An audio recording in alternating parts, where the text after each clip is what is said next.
عام یافتہ کون ہے؟ اگر ہم کہیں کہ سیدھا راستہ یہ ہے یہ ہے یہ ہے یہ ہے فلاں فلاں فلاں فلاں کا سیدھا راستہ ہے، تو ان سارے فلاں فلاں میں سے بھی ہم نے یہ دیکھنا ہے کہ اللہ پاک نے صراط مستقیم کی پہچان لوگوں کے ذریعے کروائی، اور لوگ وہ جن پر احسان ہوا ہے، جن پر انعام ہوا ہے، تو وہ کون ہے؟ نہ ہی تو مغضوب ہوں اور نہ ہی ضال ہوں، بلکہ وہ انعام یافتہ لوگ ہوں۔ اب انعام یافتہ کو جب ہم دیکھیں تو سب سے پہلے اسی قرآن پاک سے پوچھتے ہیں کہ اے باری تعالیٰ، یہ جو انعمتا ہیں جن پر تیرا انعام ہوا ہے، ہمیں وہ لوگ بھی بتا تاکہ ہم ان کے راستے پر چل سکیں، ان کے طریقے پر چل سکیں۔ اب ذرا سنیے، انعام یافتہ لوگوں کے لیے سب سے پہلے نمبر پر اللہ پاک کا ارشاد عظیم ہوتا ہے اسی ہی پارے میں، سورہ البقرہ،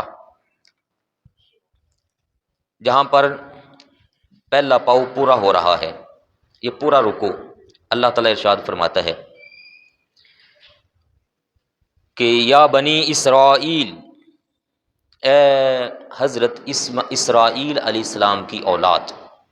حضرت اسرائیل علیہ السلام میں نے پہلے بتایا ہوا ہے کہ اپنے دروس کے اندر حضرت اسرائیل یہ حضرت یعقوب علیہ السلام کا نام ہے۔ اسرائیل یہ ان کا اصل میں نام ہے، اور بنو اسرائیل، بنو کا معنی ہوتا ہے اولاد۔ جب بنو اسرائیل کہا جاتا ہے تو اس کا مطلب ہوتا ہے حضرت یعقوب علیہ السلام، اسرائیل علیہ السلام کی اولاد۔ ان کی اولاد میں آپ بھائیوں کو علم ہے کہ 12 بیٹے مشہور ہیں، جن میں حضرت یوسف علیہ السلام بھی ہیں اور حضرت بنیامین رضی اللہ تعالیٰ عنہ بھی ہیں۔ وہ 12 بھائیوں کا واقعہ آپ اکثر بھائی جانتے ہیں۔ تو بنو اسرائیل کو اللہ تعالیٰ فرماتا ہے کہ جب ہم نے ان کو گزارا دریا میں سے، وہ دریا جس کے اندر فرعون کو غرق کیا گیا تھا، بنو اسرائیل دریا کراس کر گئے، راستے بن گئے، چلتا دریا رک گیا ان کے لیے۔ حضرت موسیٰ علیہ السلام کے عصا مبارک لگنے کی برکت سے اللہ پاک نے کرم فرمایا، وہ دریا عبور کر گئے، فرعون غرق ہو گیا۔ تو اس کا ذکر کرتے ہوئے اللہ پاک نے فرمایا کہ اے بنو اسرائیل، وہ وقت یاد کرو جب میں نے تم پر اپنا انعام فرمایا تھا۔ اب وہ لوگ ہوئے انعام یافتہ، لیکن پیچھے جو سارا واقعہ چل رہا ہے وہ اس خاص مواقع کے اوپر کہ پہلے وہ لوگ فرعون کی ظلم اور اس کی زیادتی کا شکار تھے، لیکن اللہ پاک نے نجات دی حضرت موسیٰ علیہ السلام کی ولادت کے ذریعے، پھر ان کی آمد کے ذریعے، پھر ان کی نبوت کے ذریعے، پھر ان کے معجزات کے ذریعے۔ اس کا مطلب یہ ہوا کہ جس کو ظلم سے بچا لیا جائے، ظالموں سے بچایا جائے، اور نبی کا ساتھ میسر آ جائے، نبی کا ساتھ میسر آ جائے، نبی کا ساتھ میسر آ جائے، تو وہ لوگ حقیقت میں انعام یافتہ ہیں۔ یہ میں نے پہلے آیت جو انعام یافتہ لوگوں کے حوالے سے ہے وہ ذکر کی، اور باقاعدہ آپ یہ سارا رکوع تلاوت کیجئے۔ آگے اللہ پاک نے بیان فرمایا کہ میں نے تم پر انعام کس کس طرح سے کی ہے۔ فرمایا تمہیں یاد نہیں کہ جب فرعون تمہارے بچوں کو قتل کر رہا تھا اور تمہاری بچیوں کو زندہ چھوڑ رہا تھا، تو اس سے ظلم سے بچانے کے لیے میں نے حضرت موسیٰ علیہ السلام کو بھیجا۔ پھر جب میں نے تمہیں دریا عبور کروایا، پھر وہ وقت یاد کرو جب تم حضرت موسیٰ علیہ السلام کے طور پر چلے جانے کے بعد بچھڑے کی پوجا کرنا شروع ہو گئے تھے، میری عبادت کو چھوڑ بیٹھے۔ حضرت موسیٰ علیہ السلام واپس آئے، پھر تمہاری توبہ میں نے قبول فرمائی۔ وہ توبہ کا قبول ہونا اور تمہیں فرعون کے ظلم سے نجات دلانا، کیا یہ سارے میرے انعام نہیں ہیں تم پر؟ اور میں ان ساروں کا ایک مین پوائنٹ ذکر کر رہا ہوں کہ یہ سارے کا سارا ہوا تھا حضرت موسیٰ علیہ السلام کے ساتھ لگ جانے کی وجہ سے۔ وہی بات دوبارہ میں عرض کروں گا کہ اس کا مطلب یہ ہوا کہ جس کو نبی کا ساتھ مل جائے اس پر اللہ پاک کا انعام ہے۔ اب ایک آیت اور ذرا سماعت فرمائیے، یہ ہے سورہ مریم پارہ نمبر 16، اور بالکل سیم الفاظ جو سورہ فاتحہ کے اندر ہے نا، انعمتا والے، یہی انعامہ کے جملے کے ساتھ اللہ پاک کا ارشاد ہوتا ہے کہ حضرت سیدنا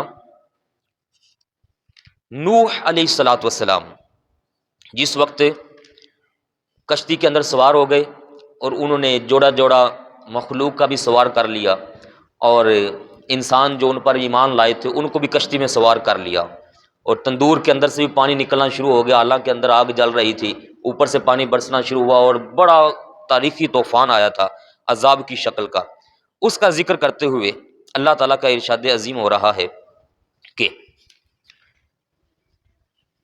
اولئک الذین، فرمایا وہ لوگ، انعم اللہ، جن پر میں نے انعام کیا، اللہ پاک نے انعام کیا۔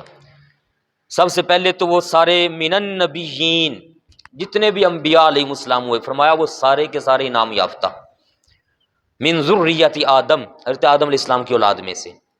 دوسرے نمبر پر وَمِمَّنْ حَمَلْنَا مَعَ نُوحٍ، فرمایا جو حضرت نوح علیہ السلام کے ساتھ حملنا، سوار ہو گئے، جن کو ہم نے وہاں اٹھا لیا کشتی کے اندر، ان پر بھی ہمارا انعام ہوا۔ وَمِن ذُرِّيَّةِ ابراہیم و اسرائیل، فرمایا حضرت ابراہیم علیہ السلام کی اولاد پر بھی ہمارا انعام ہے، اور یعقوب علیہ السلام کی اولاد پر بھی ہمارا انعام ہے۔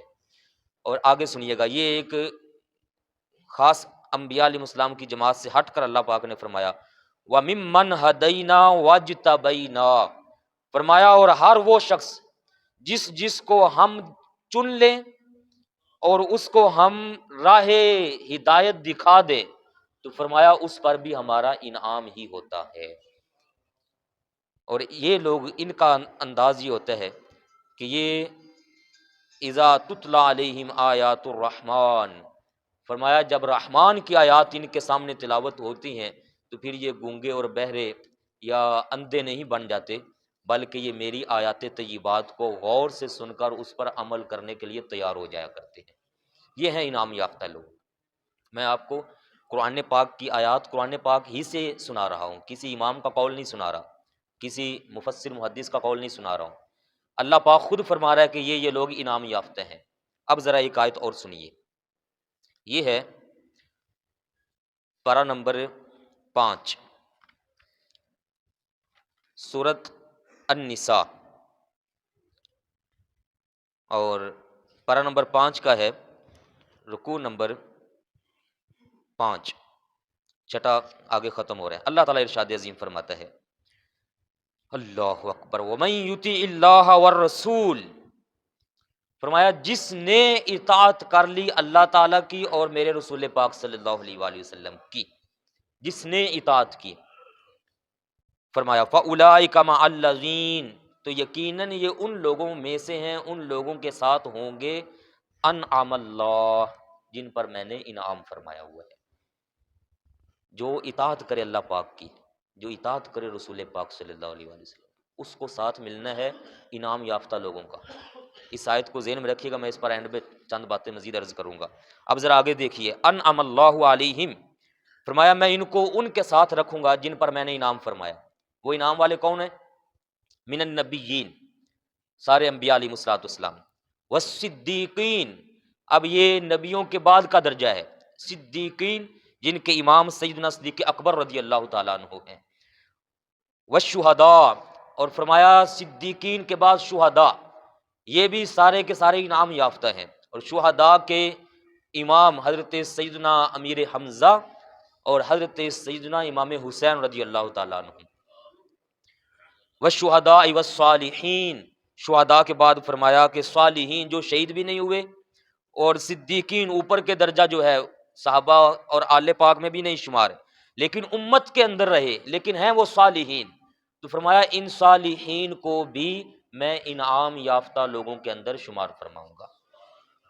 اور اللہ پاک ارشاد عظیم فرماتا ہے میرے پیارے بھائیوں، وہ جو دعا مانگتے ہیں ہم نماز میں، اہدنا الصراط المستقیم صراط الذین انعمت علیہم، فرمایا جس کو ان کا ساتھ نصیب ہو جائے، نبیوں کا ساتھ، صدیقین کا ساتھ، مولا علی شیر خدا کا ساتھ، امام حسن حسین آل پاک کا ساتھ، فاروق اعظم حضرت عثمان غنی کا ساتھ جس کو نصیب ہو جائے، یہ سارے نام یافتہ لوگ، فرمایا وَحَسُنَ أُولَئِكَ رَفِيقًا، کیا اس سے اور اچھا کوئی ساتھی ہو سکتا ہے؟ کیا اس سے اچھا بیلی یار دوست ساتھ کوئی اور ہو سکتا ہے؟ دیکھ لیں، وہ جو صراط مستقیم ہے اس کی پہچان اللہ پاک نے ان ہستیوں کے نام گنوا کر کروائی ہے۔ جو نبیوں کا راستہ وہی صراط مستقیم، جو صدیقوں کا راستہ وہی صراط مستقیم، جو شہداء کا راستہ وہی صراط مستقیم، جو اولیاء بزرگان دین صالحین کا راستہ وہی صراط مستقیم۔ وَمِمَّنْ هَدَيْنَا وَاجْتَبَيْنَا، جو ہدایت پا جائیں ان کے پیچھے چل پڑے وہی صراط مستقیم ہے۔ صراط مستقیم کے لیے پریشان نہیں ہونا، مسئلہ یہ ہے کہ ان کے پیچھے چلنا ہے، ان کے پیچھے جو چلے گا وہ حقیقت میں صراط مستقیم کا راہی ہوگا۔ ایک آیت اور سماعت فرما لیں، یہ ہے سورہ لقمان پارہ نمبر 21، اور یہاں تو اللہ پاک نے واضح طور پر یہ لفظ ارشاد فرمایا ہوا ہے۔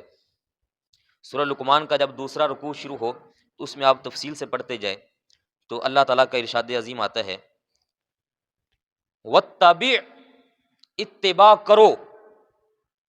اتباع کا مطلب ہوتا ہے پیچھے پیچھے چلنا، آگے نہیں لگنا، آگے نہیں چلنا، پیچھے پیچھے چلو۔ فرما بردار جو اولاد ہوتی ہے وہ باپ کے پیچھے پیچھے ہوتی ہے، وہ آگے لگ کر چوڑی ہو کر نہیں چلتی۔ وَاتَّبِعْ، اتباع کرنی ہے، پیچھے پیچھے چلنا ہے، کس کے؟ فرمایا وَاتَّبِعْ سَبِيلَ مَنْ أَنَابَ إِلَيَّ، فرمایا جو پہلے سے میری بارگاہ میں جھکا ہوا ہے تم بھی اس کے پیچھے پیچھے چل پڑو۔ دیکھ لیں، اب اللہ پاک بندے کا نام لے رہا ہے، اللہ تعالیٰ کی اطاعت، رسول پاک صلی اللہ علیہ وآلہ وسلم کی اطاعت، شہداء صالحین صدیقین کی اطاعت، ان کے اچھے اعمال کی اطاعت، ان کے پیچھے چل کر اللہ پاک فرما رہا ہے وَاتَّبِعْ سَبِيلَ مَنْ أَنَابَ إِلَيَّ، جو میری طرف رجوع لایا ہوا ہے اس کے پیچھے چل پڑو۔ ثُمَّ إِلَيَّ مَرْجِعُكُمْ، جب وہ میری طرف آ رہا ہے تو یقینی بات ہے کہ جب تم اس کے پیچھے ہوو گے تو وہ تمہیں بھی میری طرف ہی لے کر آئے گا۔ فَأُنَبِّئُكُمْ، جب میرے پاس آ جاؤ گے تو پھر میں بتاؤں گا تمہیں بِمَا كُنْتُمْ تَعْمَلُونَ، کہ تم کر کے کیا آئے ہو، کیا کیا کر کے آئے ہو، فرمایا میں بتاؤں گا۔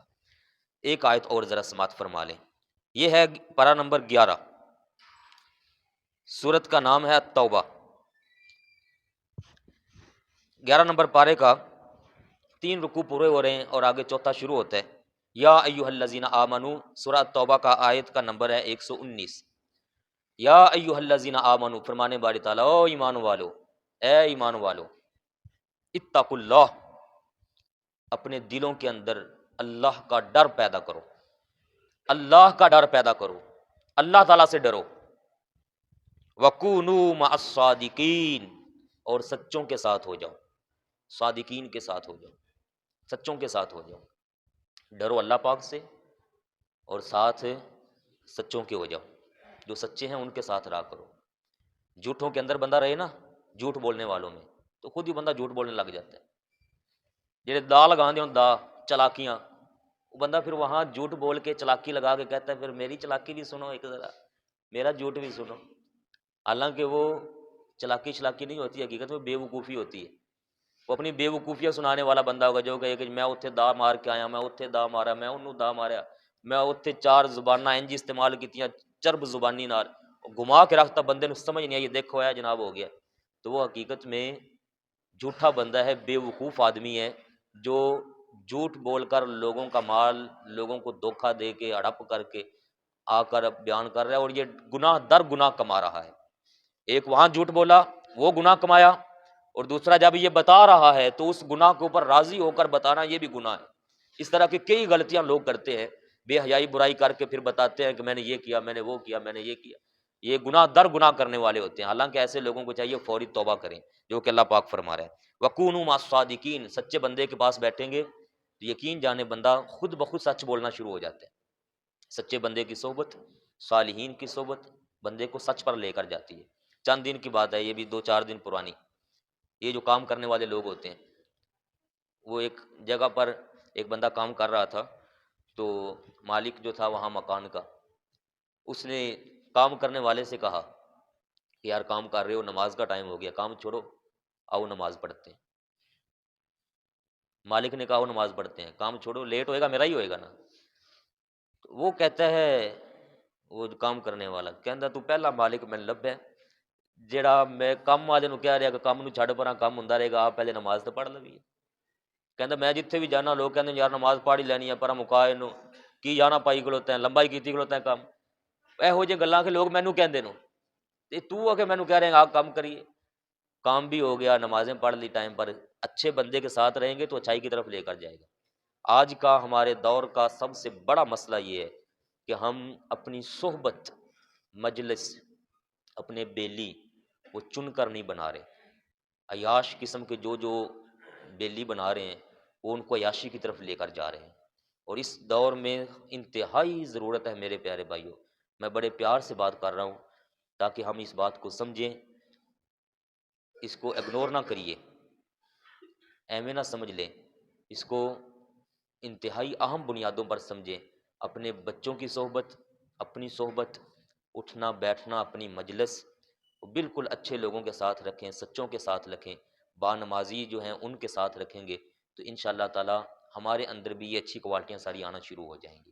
مسئلہ یہ ہے ہمارے آج کے دور کا، ہم چاہتے تو ہیں کہ جو ہی جناب یہاں سے جائیں تو ہماری کامل بخشش ہو جائے، چاہتے سارے ہی ہیں، چاہنا بھی چاہیے، دعا بھی کرنی چاہیے، اللہ پاک بڑا مہربان ہے، لیکن اس کے لیے تھوڑے یہاں پر اپنا ورک کریں، اپنی مجلس کو صحیح بنائیں۔ ہمارے یہاں جو ہفتہ وار اجتماع شروع ہوا ہے جمعرات کا، اور جمعہ والے دن خواتین کا، جو لوگ وہاں اس پروگرام میں آ رہے ہیں آپ ان سے پوچھیں کہ اس پروگرام کا کتنا فائدہ ہو رہا ہے، جو آنے والے ہیں۔ جو نہیں آتے اپنے اپنے معاملات میں پھرتے پھرتے رہتے ہیں، جہاں بھی ہیں واللہ عالم، وہ حقیقت میں جہاں ہوں گے ٹھیک ہوں گے، اگر ٹھیک ہے، اگر ٹائم نہیں دے پا رہے تو وہ بہت بڑا نقصان کر رہے ہیں، اپنا بہت بڑا نقصان کر رہے ہیں، یقین جانیں۔ لہٰذا کوشش کر کے اس اجتماع کو بھی اٹینڈ کیجئے، نماز پنجگانہ کی پابندی کیجئے۔ یہ جن لوگوں کا نام اللہ پاک گنوار ہے، انبیاء علیہ الصلوۃ والسلام، سارے کے سارے نمازی تھے کہ نہیں تھے؟ سارے نمازی تھے۔ اللہ نہ کرے، میں ایک تکبر سے بچائے اللہ پاک، چند لوگوں کو نکال کر اگر میں یہاں کہہ دوں کہ جس نے فجر کی نماز پڑھی ہے بتائیں ذرا، تو پھر ٹینشن لگ جائے گی۔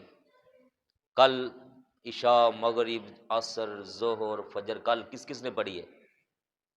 اہدنا الصراط المستقیم، صراط مستقیم، انعام یافتہ انبیاء علیہ السلام، صدیقین، شہداء، صالحین، مانگتے تو ہم ان کا راستہ ہے، تو نمازیں اپنے گھروں میں دیکھیں، گھر میں کس کس کی گھر کے اندر خواتین اللہ پاک نے رکھی ہیں، ماں ہے، بہن ہے، زوجہ ہے، بیٹی ہے، پڑھتی ہیں نمازیں؟ اگر تو پڑھتی ہیں تو بہت اچھا ہے، اگر نہیں پڑھتی تو پڑھائیے ان کو۔ یہ روزی، یہ نظام، یہ کائنات سب مل رہا ہے، رو رہے ہیں حکومتوں کے اوپر۔ یہ سارے ہمارے کرتوت ہیں جو ہمارے سامنے آ رہے ہیں۔ قرآن پاک کی آیت 16واں پارہ دیکھیے، اللہ پاک فرماتا ہے وَمَنْ أَعْرَضَ عَنْ ذِكْرِي، جو قوم میری یاد سے منہ موڑ لیتی ہے، وَمَنْ أَعْرَضَ عَنْ ذِكْرِي، جو میری یاد سے منہ موڑتی ہے، سب سے پہلا ان پر سب سے انتہائی سخت جو امتحان پڑتا ہے پتہ ہے کس چیز کا؟ فَإِنَّ لَهُ معیشت فَإِنَّ لَهُ مَعِيشَةً ضَنْكَ، فرمایا ان کی معیشت برباد ہو جاتی ہے۔ جو قوم رب تعالیٰ کے ذکر سے، اس کی یاد سے، اس کے احکامات سے منہ موڑ لیتی ہے، اللہ پاک فرماتا ہے سب سے پہلے نمبر پر ان کی معیشت برباد ہوگی۔ اور یہ ہمارا جو بیڑا غرق ہو چکا ہے اس وقت، ہر بندہ پریشان پریشان پریشان، جو اس کا حل ہے اس طرف نہیں آ رہے۔ حل اس کا یہ ہے کہ ساری قوم اکٹھی ہو کر واپس پلٹے رب کی بارگاہ میں، سود کو چھوڑیں، بدکاریوں کے اڈے بند کروائیں، شرابوں کے اڈے بند کروائیں۔ اس کے لیے کوئی بندہ نہیں بولتا، معیشت خراب ہو رہی ہے، وہ فلاں گیا، وہ فلاں آیا، وہ فلاں گیا، وہ فلاں گیا، وہ فلاں فلاں کو پکڑ کر ساری قوم کا بیڑا غرق، گھروں کے اندر سے لے کر، ہر بندے کے گھر کے اندر سے میں بات کر رہا ہوں، ہر گھر کے اندر سے لے کر اوپر تک ساری کی ساری قوم الا ماشاء اللہ چند افراد کو نکال کر معیشتاً دن کا شکار اسی وجہ سے ہو رہے ہیں کیونکہ انہوں نے آرادہ ان ذکری کر لیا ہوا ہے، رب کی یاد سے منہ موڑ لیا ہوا ہے۔ سود کو پروموٹ کیا جا رہا ہے، آئے دن ہمیں ہر مہینے 2 مہینوں کے بعد ایک نئے سود کے اندر ڈالا جاتا ہے. سود کا عذاب ہمارے اوپر آ رہا ہے یہ سارا کا سارا، اور کہیں نہ کہیں اس کے اندر شریک ہم لوگ بھی ہو رہے ہیں. ہم قرآن پاک کو پس پشت ڈال کر اپنی ساری کی ساری حمایت ایسے لوگوں کو دیے جا رہے ہیں جو قوم کا بیڑا غرق کیے جا رہے ہیں. اس لیے میرے پیارے بھائیوں، واپس پلٹیے، رب تبارک و تعالیٰ کی بارگاہ میں آئیں، اپنے نظام کو، اپنے گھر کو سب سے پہلے اپنے دلوں کو صحیح کر کے. میں اکثر دیکھتا ہوں، اللہ تعالیٰ معافی دے، ایک ایسا بندہ جو موٹر سائیکل پر جا رہا ہے، یہ ابھی میں ابھی آتے آتے بات کر رہا ہوں، اس کے پیچھے چھوٹی سی بیٹی اس کی بیٹھی ہوئی ہے اور آگے ایک چھوٹا سا بچہ ہوگا. روڈ میں ادھر سے آ رہا تھا، ادھر سے روڈ کے اس طرف خواتین چل رہی تھی. وہ بندہ ادھر سے جاتے ہوئے اپنی بیٹی کو پیچھے بٹھا کر دوسرے کی ماں بہن کو دیکھ رہا تھا. یہ حیا نہیں آ رہی اس کو، یار میرے پیچھے میری بیٹی بیٹھی ہوئی ہے، میرا بچہ میرے پیچھے بیٹھا ہے اور میں آنکھیں تاڑ تاڑ کے اس خاتون کو دیکھ کے جا رہا ہوں. اور کئی ایسے آتے جاتے نظر آتے ہیں بے حیا قسم کے لوگ کہ پیچھے اپنی بہن بٹھائی ہوگی یا ماں بیٹھی ہوگی یا بیوی بیٹھی ہوگی اور دوسرے کی خواتین کو دیکھ رہے ہیں. عقل نہیں کام کر رہی، شیطان اتنا غالب آ چکا ہے. اپنی ماں کو دیکھ لے، اپنی بہن کو دیکھ، تیرے پیچھے بیٹھی ہے، پھر اپنی آنکھیں تاڑ رہا ہے دوسروں کی طرف اور کہہ رہے ہیں کہ جناب ہمارا نظام معیشت خراب ہو رہا ہے. جاتے آتے اٹھتے بیٹھتے آنکھوں سے، چلتے پھرتے زبانوں سے، ہر عمل کے اندر تو برائی ہم نے داخل کر لی ہوئی ہے. آنکھوں کو جھکا نہیں رہے. اللہ پاک فرما رہا ہے کل للمؤمنین یغضوا من ابصارہم، ایمان والو اپنی آنکھیں نیچے رکھو. کل للمؤمنات یغضضن من ابصارہن، اے ایمان والیو تم بھی اپنی آنکھیں نیچے کرو. آنکھیں اٹھا اٹھا کے پھاڑ کر بے ادبی اور بے حیائی کو پروموٹ کر رہے ہیں. اور یہ جو موبائل آ گئے اس کے ذریعے بے حیائی کو عام کیے جا رہے ہیں. یہ انتہائی درجے پر، اس دن ہمیں ایک بزرگ فرما رہے تھے، بڑا پیارا جملہ انہوں نے بولا کہ وہ بندہ جو گھر کے اندر رہنے والا ہے اپنے گھر میں پورے طور پر نظر رکھے، کسی کا موبائل لاک لگا ہوا اس کے پاس علیحدگی میں نہیں ہونا چاہیے. جس نے استعمال کرنا، لیپ ٹاپ ہے، موبائل ہے، جو ضرورت کا کام ہے، کوئی اس پر ایجوکیشن کا کام کر رہے ہیں تو کریں، لیکن ساروں کے سامنے بیٹھ کے کریں. تنہائیوں میں علیحدہ کمروں میں جا کر جو اس کا استعمال، اس کو بند کروائیں اپنے گھروں سے. آپ کے گھر کا بچہ جب رات کو سونے کا ٹائم ہے، 9 بج رہے ہیں، 10 بج رہے ہیں، ان سے یہ چیزیں ساری واپس لے. بیٹا آپ نے سونا ہے، ہم تمہیں صبح اٹھا دیں گے، جو میسج ہوں گے صبح دیکھ لیجئے گا. اب آرام کا ٹائم ہے، آپ بسم اللہ شریف پڑھ کے، اللہ پاک کا نام لے کے، باوضو ہو کے آیت الکرسی پڑھ کے سو جائیے. صبح جب آپ اٹھیں گے موبائل آپ کے پاس ہوگا. راتوں کو ساری رات موبائل پہ پڑے ہوئے ہیں، صبح سوئے رہ گئے اور سوئے رہے سوئے رہے سوئے رہے سوئے رہے، سورج نکل آیا. یہ میرے پیارے بھائیوں، یہ ہمیں بدتونی باتیں نہ میری سمجھیے. اپنے گھروں پر نظر ڈالیں. میں اپنے گھر کو بھی دیکھ رہا ہوں، آپ اپنے گھر کو دیکھیے، بدلیں اپنے آپ کو. جس بندے کے، یہ آج انہوں نے رات کو پوسٹ لگائی ہوئی تھی عامر صاحب نے کہ ہر طرف مہنگائی ہو گئی، ہر طرف مہنگائی ہو گئی، ہر طرف مہنگائی ہو گئی. اور علماء، فضلاء، ائمہ وغیرہ وغیرہ، ان کی ساری سیلریاں وہیں پر، سارے ادھر ادھر اپنی ٹینشن کے اندر پڑے ہوئے ہیں.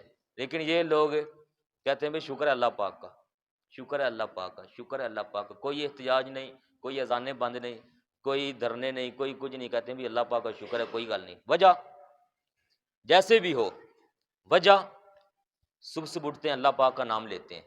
جو پکے قسم کے نمازی ہیں ان کے انداز اور ہوں گے، کچے لوگوں کے انداز اور ہوں گے. اس لیے میرے پیارے بھائیوں اپنے نظام کو بدلیں، ایسے بدلیں مضبوطی کے ساتھ، پیار کریں، گھر میں ناراضگی نہ آنے دیں، ناراض نہیں ہونے دینا کسی کو. منت کر لیں، پاؤں پکڑ لیں اپنے بھائیوں کے، بچوں کے، بیٹوں کے، داڑھی پر ہاتھ لگا لیں. مار کٹائی کی طرف میں نہیں لے جانے کی کوشش کر رہا ہوں، پیار سے ایسے بغلوں میں لیں اپنے بچوں کو. پیار سے جو کام ہوتا ہے نا جی، وہ غصے سے نہیں ہو سکتا. اس لیے پیار سے بچوں کو نمازوں پر لگائیں، نماز کی پابندی، اللہ پاک کے ذکر کی طرف لے کر آئیں. حرام کاموں سے، سود سے، بے حیائی، جھوٹ، فراڈ سے اپنے آپ کو بچا کر مجالس کو صحیح اختیار کروائیں. یقین جانیں یہ جو اللہ پاک کا وعدہ ہے کہ تم میرے ذکر سے غافل نہ ہو، میرے ذکر سے غافل نہ ہو. فرمایا دیکھو تم میری یاد سے اپنے سینوں کو، اپنے اعمال کو، اپنے کردار کو مزین کر لو، اخلاق حسنہ اپنا کر رکھو. اللہ پاک وعدہ فرما رہا ہے کہ میں تمہیں زمین تو کیا، آسمان والوں کے اندر بھی تمہارے چرچے عام کر دوں گا.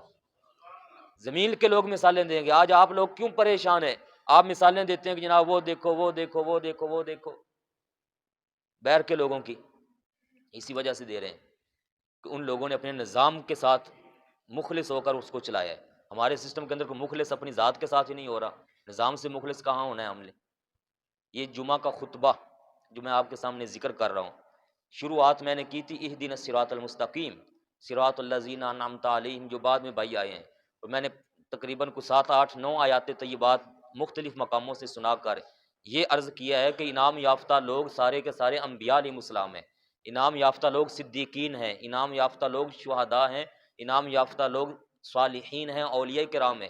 اللہ پاک فرما رہا ہے ان کے طریقہ کار پر چلو، اور یہ آگے والی ساری باتیں میں نے انہی کے طریقہ کار کی بتائی ہیں کہ ان کے طریقہ کار میں سود نہیں ہے، ان کے طریقہ کار میں رشوت نہیں ہے، ان کے طریقہ کار میں سیل اینڈ پرچیز کے اندر دھوکہ دہی نہیں ہوتی، اس کے اندر کسی کو دھوکہ دینے کا کوئی معاملہ نہیں ہے، وہاں صاف شفاف کام ہے۔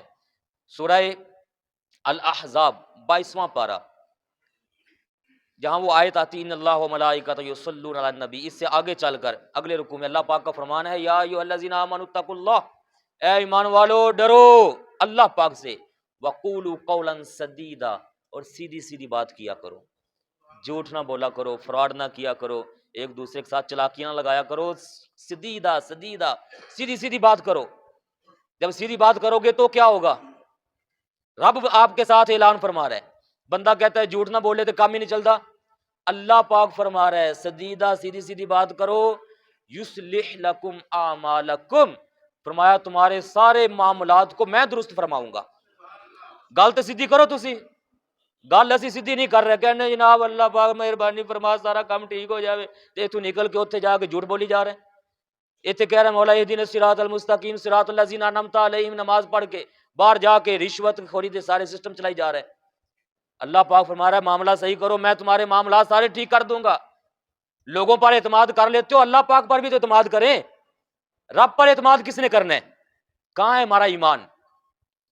قولوا قولا سدیدا، سیدھی سیدھی بات کرو ہر معاملے کے اندر، یصلح لکم اعمالکم، فرمایا تمہارے معاملات درست فرما دوں گا، تمہارے اعمال درست ہو جائیں گے، اور آگے وَيَغْفِرْ لَكُمْ ذُنُوبَكُمْ، فرمایا پیچھے جو تمہارے گناہ ہو چکے ہوں گے، تمہارے اس صحیح راستے پر چلنے کی وجہ سے تمہارے پچھلے گناہ بھی معاف فرما دوں گا، ساری غلطیاں معاف فرما دوں گا۔ سیدھے تو وہ صرف اتنا ہی نہیں، آگے دیکھو یصلح لکم اعمالکم ویغفر لکم ذنوبکم ومن یطع اللہ ورسولہ، فرمایا اسی کے اندر ہی میری اطاعت بھی ہے اور اسی کے اندر ہی میرے رسول پاک کی اطاعت بھی ہے، اور جو یہ کام اپنا لے فقد فاز فوزا عظیما، فرمایا اس سے بڑی کامیابی کوئی نہیں ہے، یہی بڑی کامیابی ہے۔ تو میرے پیارے بھائیوں اپنے نظام پر غور کریں، سچ بولیں، سچ بول کر ظاہری طور پر نقصان بھی اٹھانا پڑے تو اٹھا لیجئے۔ اس وقت سب سے بڑی بربادی ہماری یہ ہو گئی ہے، اگلے دن ایک بندے کا میں نے جملہ سنا، میرے دل پر لگا یقین جان، آپ بھی سنو پیارے بھائیوں، پیارے بھائیوں کی بجائے میں یہاں لفظ بولوں گا اے مسلمانوں، آپ بھی سنیے۔ کیوں؟ مسلمان جب کہتے ہیں تو ہمارا تصور جاتا ہے کہ ہم نے کلمہ پڑھا ہے لا الہ الا اللہ محمد الرسول اللہ صلی اللہ علیہ وسلم، اس بندے نے جملہ بولا، یقین جانے اس نے ایسے دل کو پکڑ لیا، کہتا ہے محمد الرسول اللہ پڑھنے والی قوم یہ جانتی نہیں کہ آپ کے نبی ہمارے نبی صادق اور امین تھے؟ جب نبی صادق ہیں تو امت اتنی جھوٹی کیسے ہو سکتی ہے؟ جب نبی امین ہے تو امت اتنی دھوکے باز کیسے ہو سکتی ہے؟ کیا اس صادق نبی کا کلمہ نہیں پڑھتے ہم؟ تو پھر کیوں جھوٹ بولتے ہیں؟ جب امین نبی کا کلمہ پڑھا ہے تو پھر اتنی بد دیانتی کیوں آ گئی ہمارے معاملات کے اندر؟ چھوٹے سے آفس سے لے کر بڑے سے بڑے آفس تک بد دیانتی بڑی پڑی ہے، اور امانتوں کے اندر خیانت ہی خیانت کی جا رہی ہے، جبکہ ہم کلمہ اس پاک نبی کا پڑھتے ہیں جو صادق اور امین تب کے مشہور تھے جب تک ابھی انہوں نے اپنا کلمہ پڑھانا بھی شروع نہیں کیا تھا۔ ساری کافر قوم کہتی تھی کہ یہ صادق اور امین ہے، آج ساری کافر قوم کہہ رہی ہے کہ یہ مسلمان وہ رہ ہی نہیں گئے جو صادق اور امین کا کلمہ پڑھنے والے مسلمان ہوں۔ میرے پیارے بھائیوں بدلیے اپنے آپ کو، اور یہ جو میں بات کر رہا ہوں اس کو بدلنے کے لیے آپ کو جہاد کرنا پڑے گا۔ وہ جہاد میں نہیں کہہ رہا کہ کلاشن کو پہ لے کر باہر نکلو، اپنے ورک کے ساتھ جہاد کریں، اپنے کام سے جہاد کریں، اپنے کردار کے ذریعے جہاد کیجیے تاکہ قوم سیدھی ہو جائے۔ یہ اگلے دن ایک بندے نے مجھے ایک پکچر بھیجی، اس کے اندر وہ ایک بندہ سجدے کے اندر پڑا ہوا ہے، شاید آپ میں سے کسی بھائی نے دیکھی ہو، بندہ سجدے میں ہے، سجدے میں، اور اس نے اپنے بائیں ہاتھ سے اپنی جوتی کو ہاتھ ڈالا ہوا ہے. نیچے کسی نے کمنٹ کیے ہوئے تھے کہ یہ دیکھ لو، سجدہ میں کہہ رہا ہے سبحان ربی الاعلیٰ، ہاتھ جوتی کو ڈالا ہوا ہے کہ ادھر سے کوئی دوسرا بندہ آ کر جوتا اٹھا کر نہ لے جائے. اور وہ نماز بھی ایسی جگہ پر پڑھ رہا تھا جہاں بالکل راستے کے کنارے پر، کہ یہاں سے گزرتے ہوئے جوتا اٹھا کر نہ لے جائے گا. یہ تو ہمارا معاشرہ اس حد تک نیچے گر چکا ہوا ہے. بدلے میرے پیارے بھائیوں، کردار کو پختہ کریں، اخلاق حسنہ کو پختہ کیجیے. کردار اتنا اعلیٰ ہمارا ہو جائے کہ لوگ ہمارے کردار کی مثالیں دیں. ہمارے پیارے محبوب نبی کریم علیہ الصلوۃ والسلام پر ابتدائی دور میں جن لوگوں نے ہر طرح کے الزام لگا لیے، کسی نے سحر کہہ دیا، کسی نے جادوگر کہہ دیا، کسی نے کچھ کہا، کسی نے کچھ کہا، لیکن وہ سارے یہ کہتے تھے کہ ان کو ہم جھوٹا نہیں کہہ سکتے. جادوگر کہہ لیں گے، کاہن کہہ لیں، لیکن جھوٹا نہیں. کیوں؟ انہوں نے کہا کہ جب انہوں نے ابھی اعلان نبوت فرمایا بھی نہیں تھا، بچپن سے ہم دیکھتے آ رہے ہیں کہ انہوں نے کبھی جھوٹ نہیں بولا. جھوٹ کیسے بول سکتے ہیں؟ یہ ہیں سچے، یہ تو پھر مانتے کیوں نہیں ہو؟ مانیں گے تو پھر اپنی سرداری چلی جائے گی، اپنا معاملات چلے جائیں گے، اپنا یہ جو کرسی ہے اپنی یہ ختم ہو جائے گی. یہ سارے کافر بڑے بڑے کہتے تھے. تو میرے پیارے بھائی، اس پاک نبی کی عزت و ناموس کی خاطر اپنے آپ کو بدلیں، ہم اپنے آپ کو بدلیں. یہ میری باتیں برائے مہربانی ان کو ایسے نہ سمجھ لیجیے گا کہ مولوی صاحب کو شاید کوئی جوش آیا ہو ایسی تو انہوں نے آ کے وہ جو گلاں کرتی ہیں. میں یقین جانے آپ کے سامنے صرف رو نہیں سکتا، آنکھوں سے میں آنسو نہیں بہا رہا، لیکن دل میرا دکھا ہوا ہے یہ سارے معاشرے کو، معاملات کو دیکھ کر کہ اتنی بات کہنے کے باوجود، اتنی تبلیغ کے باوجود ہم سب حقیقت کو جانتے ہیں. یہاں اہدنا الصراط المستقیم پڑھ لیں گے، جہاں بھی نماز پڑھیں گے صراط الذین انعمت علیہم پڑھ لیں گے، لیکن جو ہی نماز سے باہر نکلتے ہیں سارے معاملات وہ کرنا شروع ہو جاتے ہیں جو شیطان کو راضی کرنے والے اور دوسرے لوگوں کو پروپیگنڈا ہے، ان کا ایجنڈا ہے. اپنے اسلام کے ایجنڈے سے ہم پیچھے ہٹ جاتے ہیں. اسی وجہ سے ان لوگوں کو موقع مل جاتا ہے، وہ کبھی آئے دن قرآن پاک کی توہین کر رہے ہیں، کبھی نبی پاک علیہ الصلوۃ والسلام کی توہین کر رہے ہیں، کبھی صحابہ کی توہین کر رہے ہیں، کبھی آل پاک کی توہین کر رہے ہیں. کہتے ہیں ان کو کیا پتہ، ان کو تو صرف اپنی روزی کے پیچھے لگا دو، اور روزی آنی چاہیے چاہے وہ جیسے بھی آ رہی ہو. 4 ٹکے کمانے کے لیے اپنا ایمان بیچنے والی یہ قوم بن گئی ہوئی ہے. وہ کہتے ہیں اب لہٰذا قرآن پاک کو پکڑو، نبی پاک کو پکڑو، اوپر جس کو پکڑنا پکڑو. یہ قوم نیچے سے گئی، واپس پلٹی ہے. وہ قوم میں بڑی ہوا کرتی تھی. علامہ نے فرمایا نا کہ محمد سے وفا تو نے تو ہم تیرے ہیں. یہ جہاں چیز ہے کیا، لوح و قلم تیرے ہے. وہ کردار کے بڑے اونچے لوگ تھے، وہ معزز تھے زمانے میں. مسلمان ہو کر تم خوار ہوئے، ہم خوار ہوئے، تارک قرآن ہو کر واپس سے قرآن پاک کا دامن تھامیے اور اس کی پاک تعلیمات پر اپنے آپ کو، اپنے بچوں کو لے کر آئیے. اللہ تعالیٰ انشاءاللہ ہمارے اجڑے ہوئے جو معاملات اور حالات ہیں ان کو پھر سے بہاریں عطا فرما کر پھر سے عالم اسلام کو عروج نصیب فرمائے گا. یہ نہ سمجھیں کہ وہ بڑے معاملات ہیں، بڑی قومیں کریں گی. یہیں سے کوئی بچہ نکلے گا وہ سارے معاملات کو سیدھا کر دے گا. آپ نے کرنا ہے، میں نے کرنا ہے، اپنے اوپر لے کر کام کو چلائیں گے تو انشاءاللہ تعالی اللہ پاک کی مدد بھی ہمارے ساتھ ہوگی جیسے کہ اس کے وعدے ہیں. اللہ پاک عمل کی توفیق عطا فرمائے.